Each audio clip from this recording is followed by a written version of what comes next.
Ladies and gentlemen, boys and girls, children of all ages, you are listening to the most electrifying podcast in all of internet radio today. You are listening to The Sports Wire. Today is Monday, November 11th, 2019. It is now approximately 3 a.m. in the morning. Well, yeah, of course, it's a.m. is in the morning. But I gotta say, today's episode is something that I wasn't expecting to do. I was watching the highlights from AEW's Full Gear, and I have to say, it was interesting. That's probably the word I'd use to describe it. It's interesting. I'm not going to say that it's the best ever. Like, I didn't buy the full pay-per-view. I just watched the highlights on YouTube. Okay, so that's what I'm going off of. And of course, they don't get the full, obviously they don't put the full show up there, but here's a couple of my notes that I looked at. Number one, I liked the triple threat tag team match with SCU, the Lucha Brothers, and Private Party. And I have to say, the athletics in that match is awesome. Obviously SCU are veterans. They've been around for a while. Christopher Daniels and Kazarian have been around for almost 20 years, or over 20 years actually. And Scorpio Sky, I'm not sure how long he's been around, but he's definitely a seasoned veteran, and he's finally getting a big break. This is the first that he's introduced to a mainstream audience.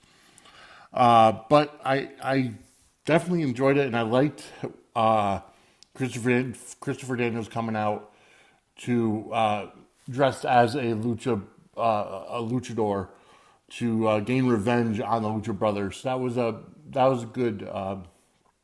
good way it was done, and I fully believe that that match, in my opinion, from what it looked like the best match on the card.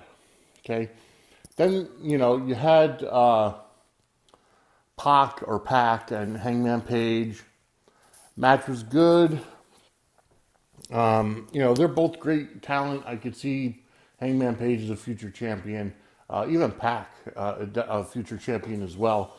So it all depends on, where they go with it and who's going to be next to get a match with Chris Jericho. Also, you had Riho and Emi Sakura. Riho, in my opinion, is not believable as a champion. And I know I've said it before. The Japanese females who are wrestlers are great athletes. I'm not saying she's not a tremendous athlete. But what I want to see is, I want to see a domination. Like, they have Awesome Kong and Nyla Rose on the roster. Why are they not in the title picture? Why has Nyla Rose not been used on Dynamite and put out to the mainstream audience? I mean, she's on AEW Dark. I don't watch it. It's on YouTube. It's their version of, main event or superstars. And it's just, and they do a lot of stuff on there that they can't put on mainstream TV because it wouldn't be accepted by the mainstream fan. But amazingly, Nyla Rose has not been featured at all. And she's probably the talent, the women's talent that needs to be there.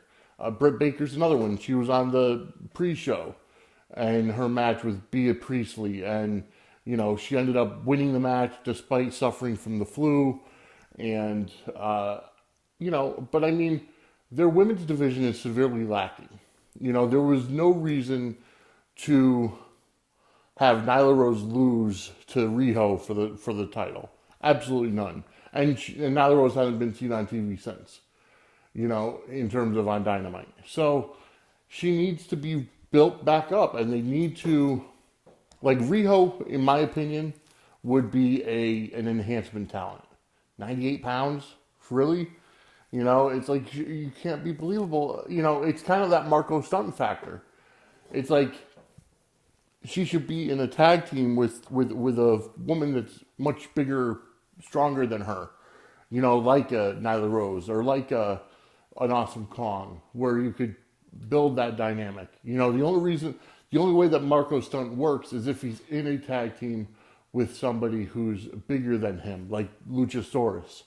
The fact that he was with Jungle Boy in that one match, it didn't really work because even though Jungle Boy is bigger, he's still not, you know, really bigger. You know what I mean? And I don't even think the Jurassic Express was even on the card for Full Gear. So Riho kept the title, and again, it's something where it's just not believable in my opinion. All right, so then we move on to, and you had, let's see, what else was on that card? I'm trying to think, you had the triple threat match. Oh yeah, you had the Young Bucks taking on Santana and Ortiz from the Inner Circle. And,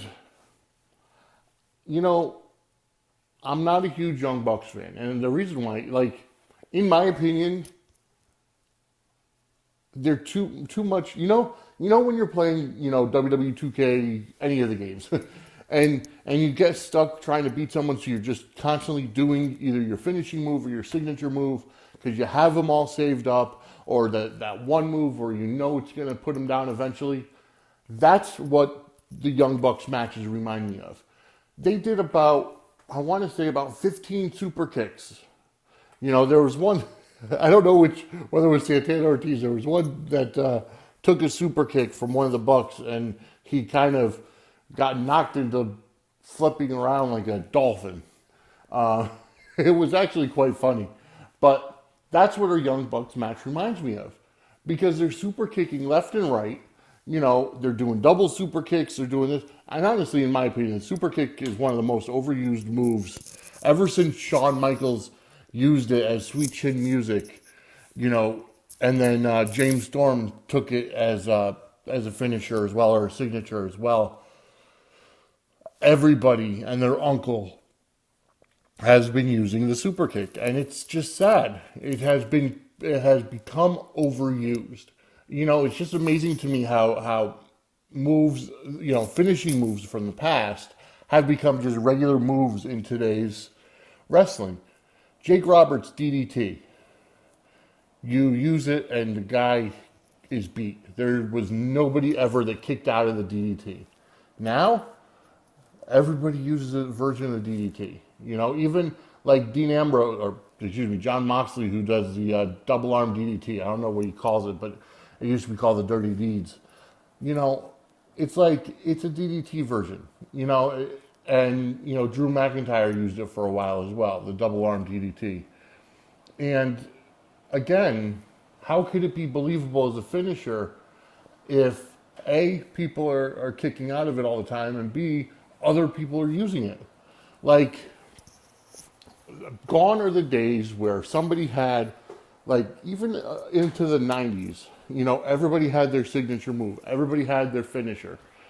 Scott Hall or Razor Ramon used to do the fall away slam and then the Razor's Edge. And he used to do the backdrop, the back suplex from the second rope. Those were his signatures, and then Razor's Edge, his finisher. Nobody kicked out of it.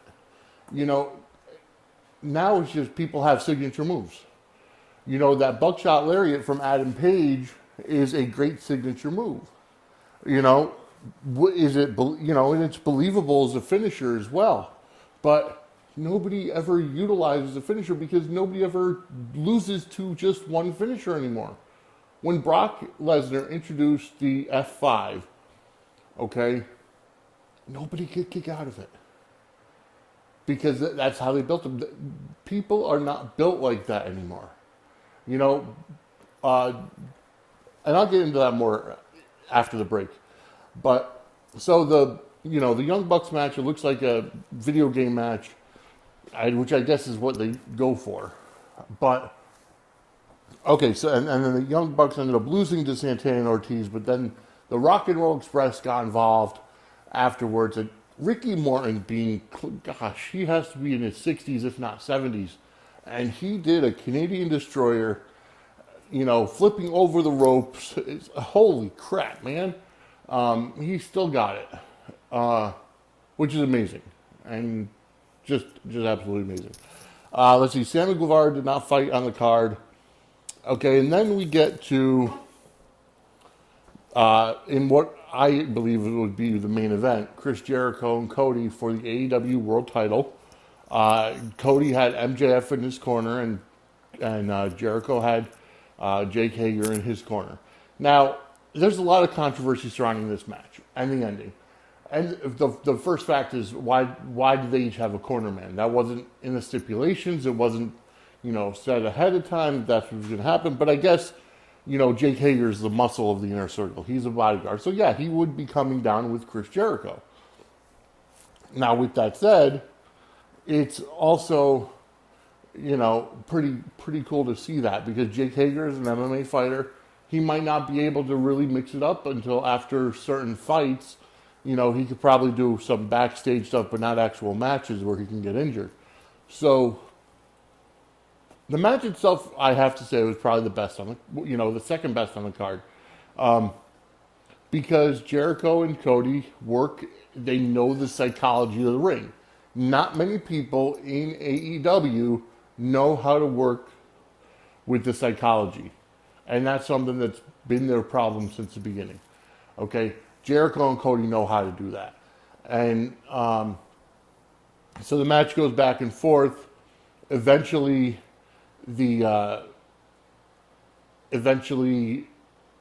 Jericho gets Cody in the walls of Jericho, or the Lion Tamer, whatever he's calling it now.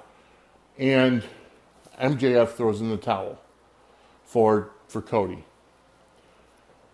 And remember the stipulation being that if Cody loses, he can never challenge for the AEW World Title. Which, again, they might have been jumping the shark and getting themselves back into a corner with that stipulation, in my opinion. And then, the other thing was, like, if it went 60 minutes, there were 3 judges. The 3 judges were Arn Anderson, which I knew was going to be. Okay. Dean Malenko, which I don't think I said it was going to be him. But possibly. And then the Great Muta, which I thought it would have been Bret Hart, but whatever. So, either way, great, good pop for those 3. And then, so, MJF threw in the towel for Cody. Cody loses. Cody's pissed because he never submitted. So, the towel was thrown in, and he's kind of upset about MJF. And, they're having a couple of words back and forth, then eventually, they shake hands, and then MJF kicks Cody in the nether regions. He gives him a nut shot, and the place went wild. I think that was the biggest ovation of the night. Biggest pop of the night in terms of boos. Because MJF saying Cody's his best friend. But all the while, MJF is still a heel. So it's not like he turned heel on Cody. He was a heel. But just how they blurred the lines of heel and babyface. And, there are no heels and babyfaces. Just everybody. And I think this is one of the reasons why they said that. Is so they can get away with having, Cody, who's the biggest babyface in the company. Not in the world, like some people would say. That distinction probably goes to the Fiend at this point, or Roman Reigns. But so Cody, the most over babyface in the company, his best friend is one of the most over heels in the company, MJF, who is probably the best heel in the business right now, at least either him or King Corbin. But so here's the thing. After the break, I'm gonna go over a couple things. One is, the lack of finishing moves, lack of psychology, and the other thing is the finish of this match. Oh, before I go to the break, I should probably tell you, Moxley defeated Kenny Omega in a lights out match, unsanctioned, you know, quote unquote death match, hardcore match. And you know what? It was garbage, in my opinion. I'm not taking away anything from the athleticism of the guys, but that match, in my opinion, number one, it went 40 minutes. 40 minutes of a hardcore match. You know, they went everywhere throughout the building, you know, and throughout the arena. They went through a light fixture. Moxley took off the padding and they were fighting right on the wood of the ring. You know, and I'm going to just say this. That kind of match has no place in America, in terms of mainstream America, which is why they had it on pay-per-view. But maybe that kind of match should happen once a year. And apparently that's the kind of match that Dean Ambrose wanted to have with Brock Lesnar at WrestleMania. Could you imagine Brock Lesnar having that type of a match? They had mouse traps. They had barbed wire. Oh my goodness gracious. I thought it was a car wreck, you know. I give them A for effort and A for creativity, but it went too long, in terms of my opinion, for a hardcore match. But I'm going to take a quick break, and I'll go over a couple of things right after the break.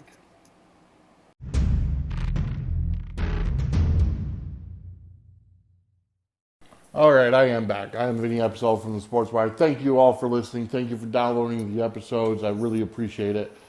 Feel free to support the podcast, support the Sports Wire. The link is in our Anchor.fm page, as well as the link to my No Shave November page. Feel free to donate to that as well. You know, it is to go to cancer research. Anywho, so a couple things. Number one, the lack of finishing finishing moves. The lack of finishing moves nowadays. Do you remember when Chris Masters had the Master Lock Challenge? All it was a full Nelson.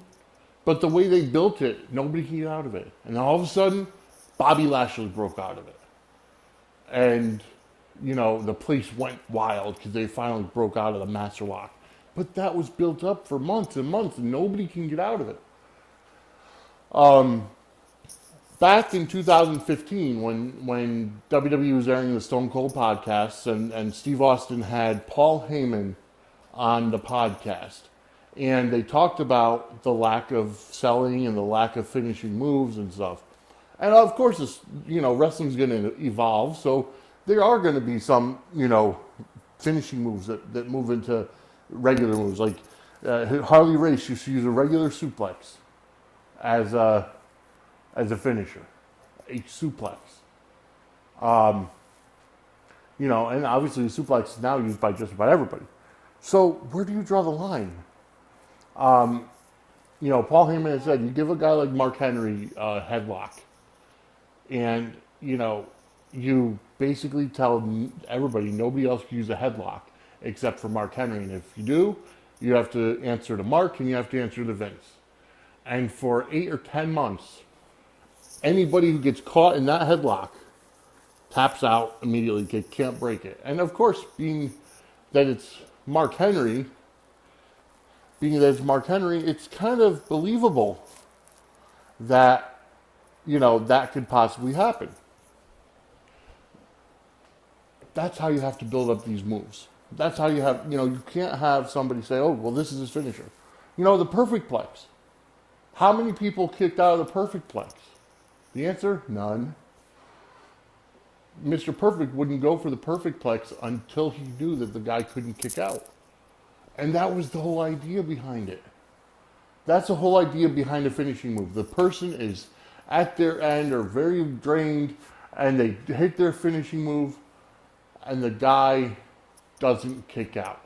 Now, if you want to go to the weakest finishing move, one of the weakest finishing moves, Hulk Hogan's leg drop.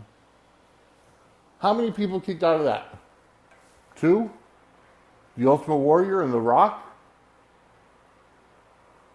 I mean, seriously.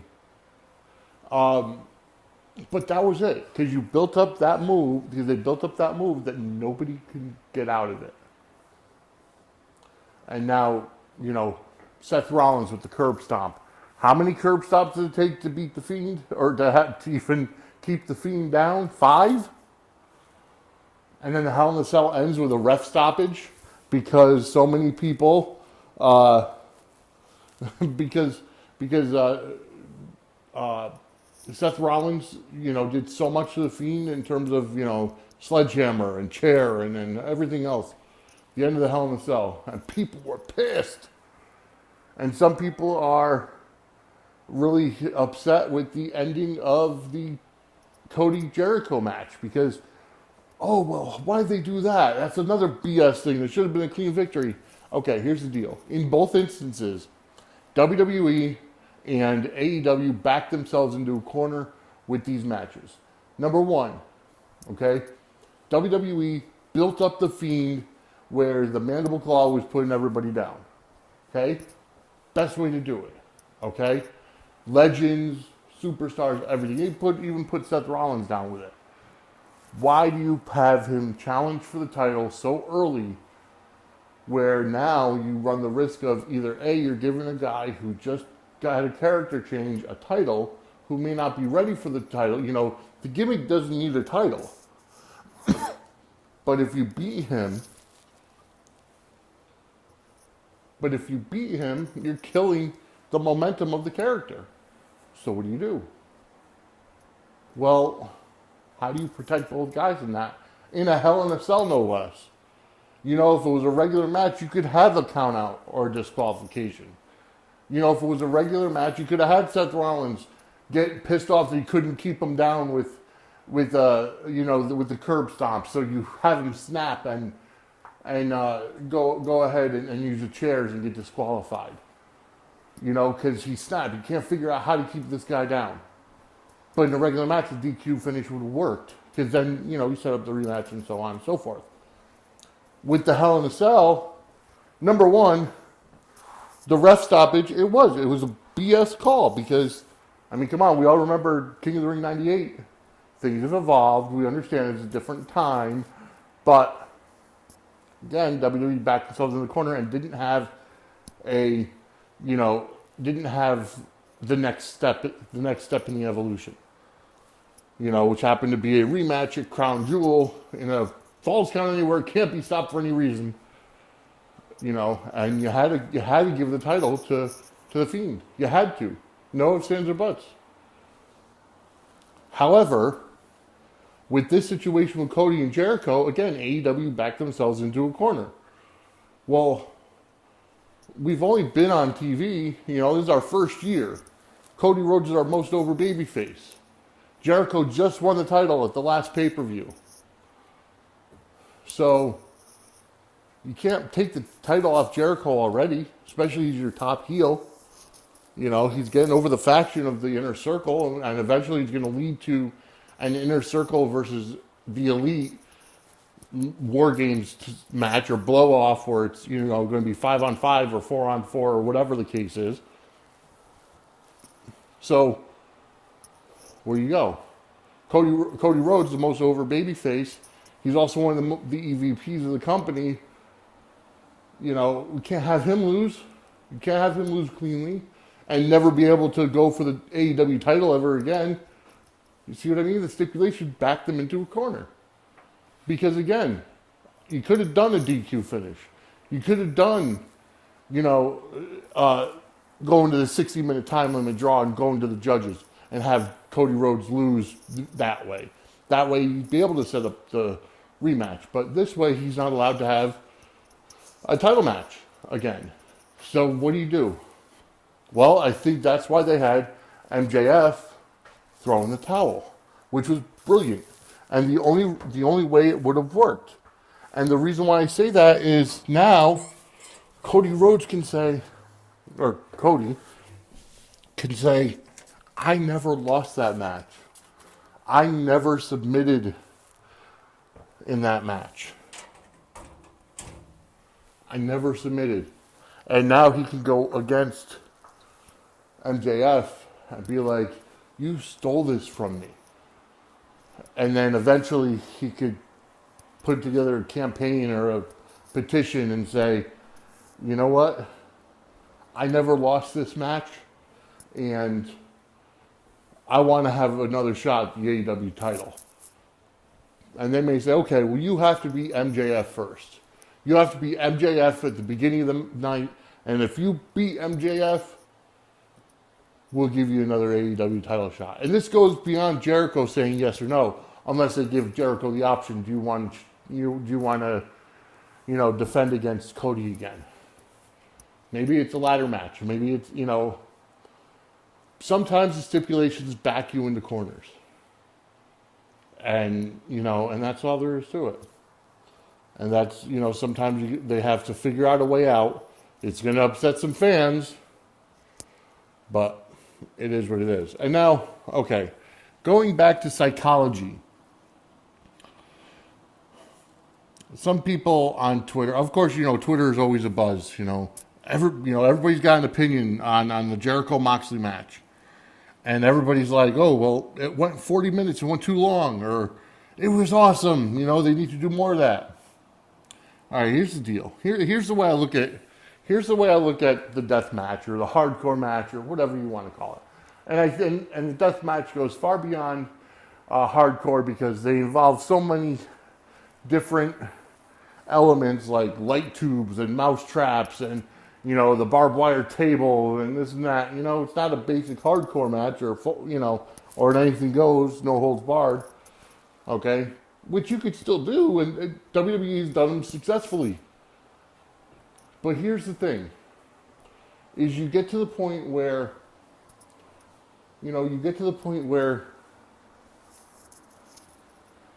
every wrestler, I've done backyard wrestling. I've never been in the ring. I've never been properly trained. But every wrestler has a bump card. Okay?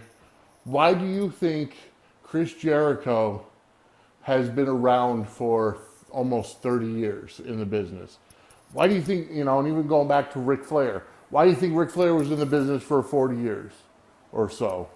It's because of the psychology of the match, the psychology of the angle, and that's what's missing nowadays. People want to do high spots and get the crowd to say, this is awesome. Great. But what happens to the fact where you only now have a career that lasts 8 years because you can't walk, because your knees are so shot, or your spine has to be fused for someone. Look at Hulk Hogan. How many years did he do that leg drop? And he started out at 6'8" and now he's down to 6'5" because his spine has been fused so many times it took away from his height. It's, one of those things, Jericho, he did high spots. He did ladder matches, he did hardcore matches, he did stuff like that. But it was when it was called for, when it was necessary. And that's why this death match mentality will never work in mainstream wrestling. AEW, the Young Bucks, and they wanted to hire their friends. They wanted to hire the Joey Janela's and the Jimmy Havoc's and even John Moxley, because that's who he was in Combat Zone Wrestling before going over to WWE as Dean Ambrose. Okay, that's what he did. He did the death matches. Okay? And it's not going to get over in mainstream. That's why they won't put it on TNT. That's why they won't be able to put it on Dynamite because, or they have to put it on AEW Dark, or they have to only do it on pay-per-view because the mainstream audience isn't going to buy it. The sponsors won't buy it. The network won't buy it. I applaud them for all the crap they put their bodies through for entertainment purposes, but at some point you got to be like, well, is this necessary? And unfortunately, this is the problem. Unfortunately, they're setting the bar, the standard too high for people who don't want to do that kind of wrestling. Or for matches that don't need that kind of wrestling. It's almost like the ECW mentality. Okay, ECW brought, the mentality of the hardcore match, the tables, the chairs, the everything else, everything in the kitchen sink. That was ECW, but remember, how many times did they portray Eddie Guerrero and Dean Malenko, or Eddie Guerrero and Chris Benoit, or Chris Benoit and Dean Malenko, or the actual wrestlers, RVD, who mainly use chairs, but again, a lot of good wrestling. For every Sandman, Raven, not even, I don't want to say Raven, but Sandman, Tommy Dreamer, Balls Mahoney, Axel Rotten, all these guys that all the and Tommy Dreamer is a great talent. I'm not going to say that, but I'm not going to say anything bad about him. But for all the guys that were never the stereotypical wrestler, okay? For all the guys that were the misfits, the hardcore guys that always had to use chairs in their entrance because they weren't the greatest workers, there was an Eddie Guerrero. There was Taz. There was, all these guys that were great wrestlers. That, Shane Douglas, that knew what they were doing in the ring and used proper ring psychology. And that's what AEW has to understand.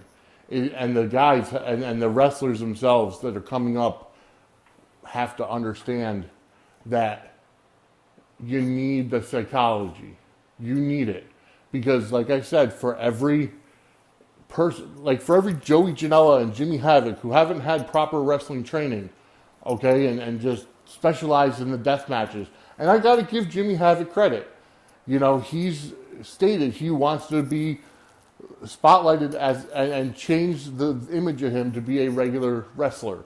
I get it, okay? But Joey Janela, again, lost to Shawn Spears, which I didn't go over in the Full Gear report. He lost to Shawn Spears, but Joey Janela touts that he never had wrestling training. He never went to a wrestling school. So all he knows is hardcore. He knows how to get hurt, basically. But that is going to shorten his career, and he'll never make it up to that world title spot. Maybe in some indie organization. Darby Allin is a great talent, okay? And he's the NEW heavyweight champion. I don't understand how you call him heavyweight, but he's the NEW champion. Northeast Wrestling, right here, based out of Waterbury, Connecticut, or Bethel, Connecticut. And, he's their champion. He's got a bright future ahead of him. But that coffin drop, when he did it on the apron against Cody, that could have screwed up his spine. And it could have been permanent paralysis for him. So all I'm saying is these guys have to learn the psychology and figure out when it's necessary. All right, this has been a long episode. Normally I try to do them shorter for you, but this has been a long one because I had a lot to talk about. Thank you for listening. You can find Sports Wire wherever you find your favorite podcasts. You can also go ahead and follow me on Twitter at VAPSLSWE. You can also follow SportsWire on Twitter and Instagram at SportsWireAudio. Email us sportswireaudio@gmail.com for whatever questions you may need. And you can also go to www.sportswireaudio.com. It does bring you to our Anchor.fm page where you can leave a voice message for me. You could go ahead and support the show. You've got the link for the No Shave November, which is no-shave.org/member/VinnyA81. So go ahead and help us out with that. And just want to thank you all for listening. I'll be back tomorrow. Maybe a Raw recap. I know I'll watch the first 2 hours of Raw. Just a matter of if I could watch the third or find out what happened. But thank you all for listening. I'll talk to you all later. Have a great night.